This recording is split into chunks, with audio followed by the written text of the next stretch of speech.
Assalamualaikum warahmatullahi wabarakatuh. Om Swastiastu, Namo Buddhaya, salam kebajikan sahabat-sahabat dimanapun juga berada. Selamat pagi semuanya. Ketika drama politik berubah menjadi sandiwara murahan, disitulah kita melihat wajah asli daripada aktor-aktor politisi busuk ya. Salah satu yang saya sampaikan dalam narasi video ini adalah Roy Panci CS, yang selama ini kita tahu bersuara lantang, ternyata justru terjebak dalam jebakan PHP politik sahabat. Tak kala dia membawa persoalan itu ke DPR RI, justru yang seolah-olah melayani mereka adalah PKS. Padahal publik tahu bahwa PKS adalah bagian dari kekuasaan dengan telah mendapatkannya jatah menteri yang strategis. Salah satu yang bisa saya sebutkan di sini adalah Menteri Tenaga Kerja, itu adalah PKS. Maka pertanyaan sederhana yang muncul kemudian, bagaimana mungkin PKS bisa mendukung narasi rapuh seperti isu kriminalisasi yang dilakukan oleh Polda Metro Jaya, ataupun isu ijazah palsu yang sejatinya hanya dijadikan sebagai komoditas politik. Untuk lebih jelasnya, coba kita lihat seperti apa fraksi PKS di Komisi 10 melayani Panci CS.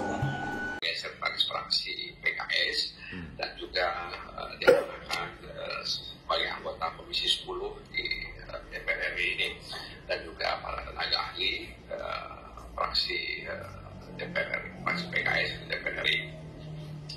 Terima kasih Pak Abdul Hadiri yang telah menyampaikan kronologinya, dan juga Pak Suryo, Ibu Tifa, Pak Refli, dan juga Ibu Kurnia Tri Royani, ya, dan juga para pengacara. Jadi ini kalau disingkat, misalnya Resmond, kemudian Roy Suryo, kemudian Tifa, itu kan R2T ya. R2T. Kalau itu memang RRT gitu ya. R2T melawan Jokowi. Jadi kami terima kasih sekali lagi sudah mendapatkan kejelasan, karena memang selama ini kami menyimak dari berbagai macam pemberitaan, ya, baik di media sosial maupun di media-media mainstream gitu ya. Dan memang banyak juga beberapa orang bertanya kenapa berani kali mereka itu, kira-kira begitu ya. Mereka ada, sehingga kadang-kadang ada juga yang bertanya kepada saya pribadi, siapa di belakang mereka, kira-kira begitu ya, siapa di belakang mereka itu, ya, kenapa begini, kenapa begitu, dan sebagainya. Tapi dari cerita yang disampaikan tadi, maka kami sudah mulai memahami, berawal dari laporan tim pembela ulama dan aktivis, lalu kemudian mendatangkan tim ahli, lalu tim ahli bergerak ya untuk menguji itu semua, dan kemudian justru ada laporan di Polda Metro yang terkait dengan gerak geri yang dilakukan oleh ahli-ahli ini ya, untuk menguji dan membuktikan laporan tersebut ya. Tapi sayangnya di pada saat itu kemudian dihentikan setelah gelar perkara dan lain sebagainya. Justru di Polda Metro ya sudah ada terlapor, termasuk Ibu Kurnia juga dilaporkan ya. Nah, dan ada dugaan kriminalisasi terkait dengan apa yang terjadi di Polda Metro. Bahkan ada isu sudah ditingkatkan ke penyidikan, dan kemudian pasti ada tersangka dan lain sebagainya. Kenapa kita masih percaya meskipun dalam kenyataannya tidak seperti yang kita harapkan gitu ya. Memang harus kita akui bahwa ini situasi yang terjadi hari ini. Sebenarnya, situasi inilah yang dihadapi oleh para pemburu ijazah palsu sahabat ya. Jadi di mana-mana orang yang dia temui itu adalah bagian daripada hak kekuasaan yang tentu tahu persis bahwa apa yang dilakukan oleh mereka semua inilah yang saya sebut dengan politik fata morgana. Sebuah ilusi yang diciptakan untuk menutupi kegagalan strategi. Jadi karena seluruh strategi yang selama ini dia lakukan gagal, dimana kalau kita lihat Panci selama ini sangat getol berteriak, mengutuk dan menuding, namun ujungnya hanya menunjukkan kelemahan dan ketergantungan.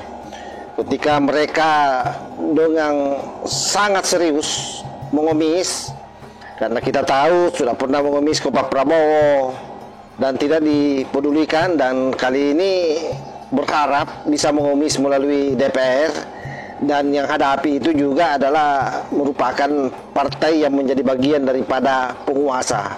Sebab kita tahu bahwa PKS itu bergabung pada saat Pak Prabowo sudah terpilih menjadi presiden, dan itu mendapat kompensasi beberapa menteri. Salah satu menteri yang saya sebutkan tadi di awal itu adalah Menteri Tenaga Kerja. Oleh karena itu, tekanan politik yang dia memberikan kepada Polda Metro Jaya yang hari ini kasusnya sementara berjalan, saya kira itu tidak akan berjalan sebagaimana yang dia harapkan. Sebab tentu PKS sudah berhitung bahwa kapan isu sampah ini dia mencoba dorong untuk dijadikan sebagai opini menekan daripada Polda Metro Jaya, maka itu sama saja dengan menghabisi kursinya nanti di 2029. Saya yakin partai sekelas PKS ini tidak akan mungkin menggadaikan kursi menteri yang dia dapat dengan kasus murahan seperti ini. Sebab dia tahu bahwa mendukung narasi absurd yang tidak punya bukti hukum yang sahih sama saja bunuh diri.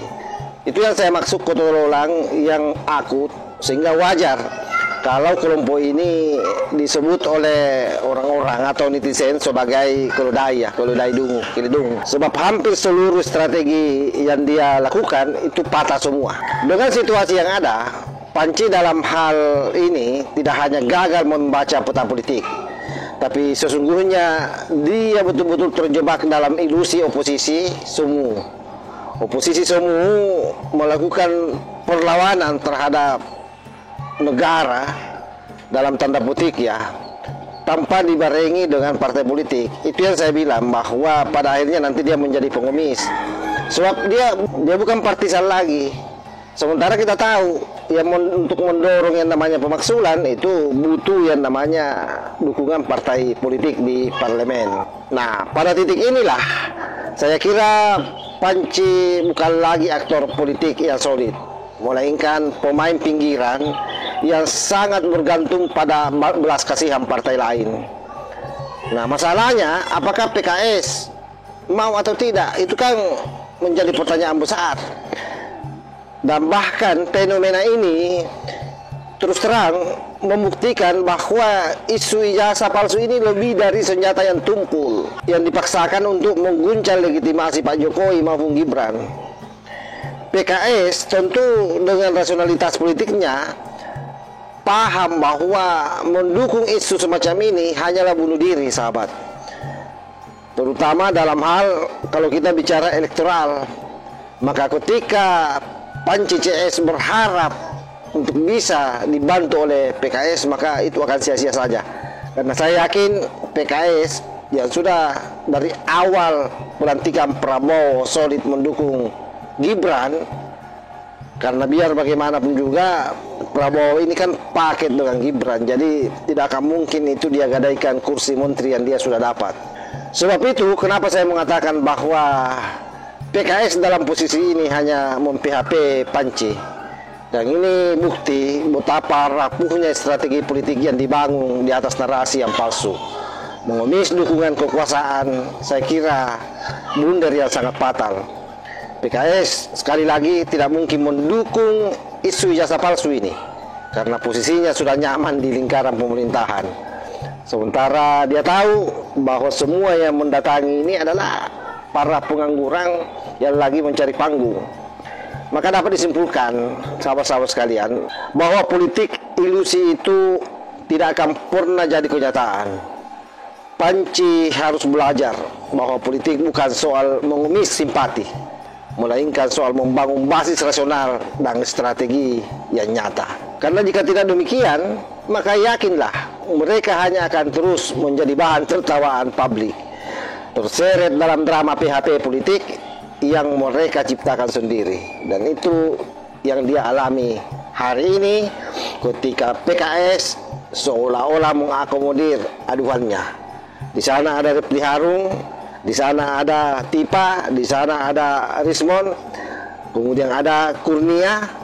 Ya lengkaplah para kucuk pemburu ijazah ini berikut dengan aktor-aktor, akademisi, ahli-ahli di belakangnya.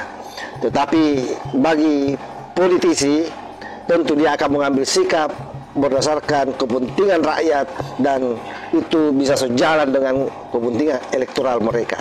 Isu ijazah ini sangat-sangat tidak menguntungkan buat PKS. Saya kira demikian. Wallahul muwaffiq ila aqwamit thariq. Wassalamualaikum warahmatullahi wabarakatuh.